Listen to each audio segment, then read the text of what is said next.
Hospital Baramati इथे physician म्हणून कार्यरत आहे. आपल्या समाजामध्ये हायपरटेन्शन म्हणजे बीपी हा खूप महत्वाचा आजार आहे. कारण की त्याचे होणारे दुष्परिणाम आपण आता की समजावून घेऊयात. तर हायपरटेन्शन काय आहे, बीपी काय आहे हे आपण तर समजावून घेऊ. जागतिक हृदय दिनानिमित्त उच्च रक्तदाब म्हणजे काय आणि उच्च रक्तदाबास प्रतिबंध कसा करावा यावर आपण चर्चा करणार आहोत. सहसा सर्वांनाच निरोगी किंवा सामान्य रक्तदाब असलेला हवा असतो, पण म्हणजे नक्की काय? मूलतः दरवेळी जेव्हा हृदयाचा ठोका पडतो तेव्हा ते रक्तवाहिन्यांमध्ये रक्त पाठवत असतं. या रक्तवाहिन्यांच्या भिंतीवर दाब निर्माण होतो, यालाच रक्तदाब म्हणतात.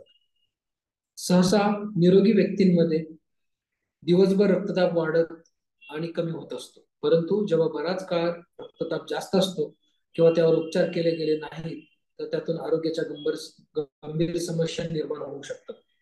सर्वसाधारणपणे सामान्यहून जास्त रक्तदाब असेल तर त्याला हायपरटेन्शन म्हणतात. उच्च रक्तदाब सहसा कालांतराने निर्माण होतो. अनारोग्यपूर्ण जीवनशैलीच्या पर्यायांमुळे हे घडू शकते, जसे की पुरेशा शारीरिक हालचाली न करणे, लठ्ठपणा, धूम्रपान, खूप जास्त मद्यसेवन, तणाव इत्यादी. इतर जोखीम घटकात वय, रक्तदाबाचा कौटुंबिक इतिहास, खूप जास्त मिठाचे सेवन आणि प्रक्रिया केलेले आणि अतिस्निग्धांशयुक्त पदार्थ खाणे यांचा समावेश होतो. एवढंच नाही, हायपरटेन्शन कोणतीही ठळक लक्षणे आणि खुणा नाहीत, म्हणून त्याला अनेकदा मूक मारेकरी म्हणतात. एखाद्याला उच्च रक्तदाब आहे का नाही हे जाणून घेण्यासाठी रक्तदाब मोजणे हा एकमेव मार्ग असतो.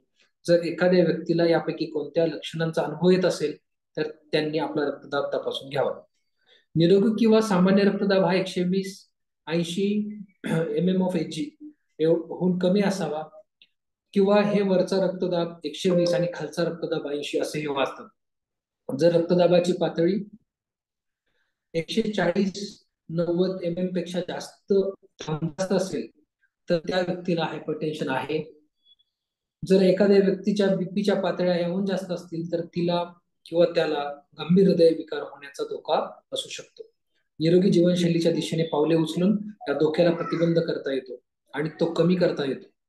तेव्हा आता एका पाठोपाठ धोरणे काय आहेत हे पाहूयात. प्रथम, नियमित व्यायाम आणि शारीरिक हालचाल. उच्च रक्तदाब कमी करण्यासाठी व्यायाम हा औषधाविना उपाय आहे. शारीरिक हालचालींमध्ये हृदय जास्त बळकट होते. सातत्याने व्यायाम केल्याने निरोगी वजन राखण्यासही मदत होते, जो माझ्या मते रक्तदाब नियंत्रित करण्याचा एक महत्वाचा मार्ग आहे. आठवड्यातील बहुतांश दिवशी किमान 30 मिनिटे आरोग्य हालचाली करण्याचे ध्येय ठेवावे. वेगाने चालणे, जॉगिंग आणि पोहणे इत्यादी सारखे नियमित रचनात्मक व्यायाम करून उच्च रक्तदाब कमी करता येतो. पौष्टिक आहार. रक्तदाब नियंत्रित करण्यामध्ये आहाराची सुद्धा महत्वाची भूमिका आहे.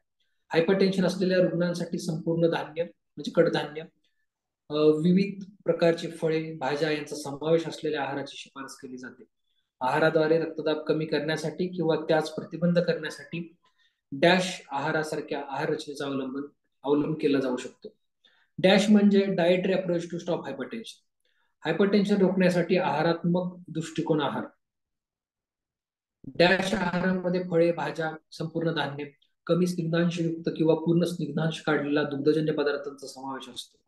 एखाद्याला रक्तदाब असल्यास तो या आहारामुळे 11 mmHg पर्यंत कमी होऊ शकतो.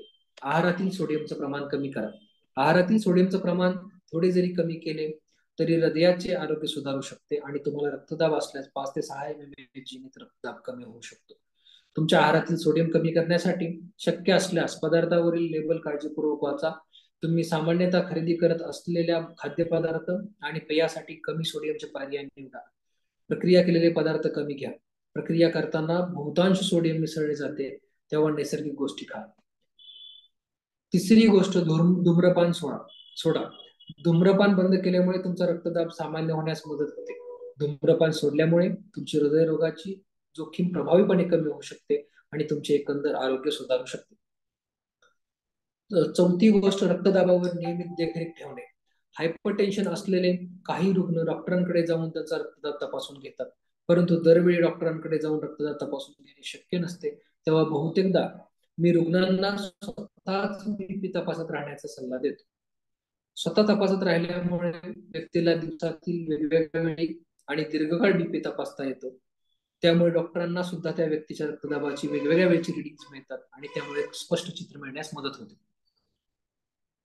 तणाव व्यवस्थापन, शिथिलीकरण कसे करावे, तणावाचे व्यवस्थापन कसे करावे हे शिकल्यामुळे भावनिक आणि शारीरिक आरोग्य सुधारते, रक्तदाब कमी होतो. तणाव व्यवस्थापन तंत्रांमध्ये व्यायाम, संगीत ऐकणं, शांत किंवा आरामदायक गोष्टीवरती लक्ष केंद्रित करणे आणि ध्यान धारणा म्हणजे प्राणायाम करणे याचा समावेश होतो. औषधे नियमित घेणे, जर तुमचा रक्तदाब सातत्यानं जास्त असेल, सहसा 140, 90 किंवा त्याहून जास्त असेल, तर रक्तदाब कमी करण्यासाठी डॉक्टर औषध देऊ शकतात. औषधे नियमित घेणे अतिशय महत्वाचे आहे, कारण त्यामुळे तुमचा रक्तदाब नियमित राहतो. येथे शेवटी मला सुचवावीशी वाटते की निरोगी आणि सुदृढ आरोग्य इतके मौल्यवान दुसरे काहीही नाही. निरोगी जीवनशैली अंगीकारल्यामुळे आपल्याला दीर्घ आणि निरोगी जीवनाचा आनंद मिळतो. उच्च रक्तदाबास प्रतिबंध करता येतो, तसेच अनेक मार्गांनी तो नियंत्रित सुद्धा करता येतो. नियमित देखरेख आणि प्रतिबंधात्मक काळजीसह सामान्य रक्तदाब राखणे नक्कीच शक्य आहे. धन्यवाद.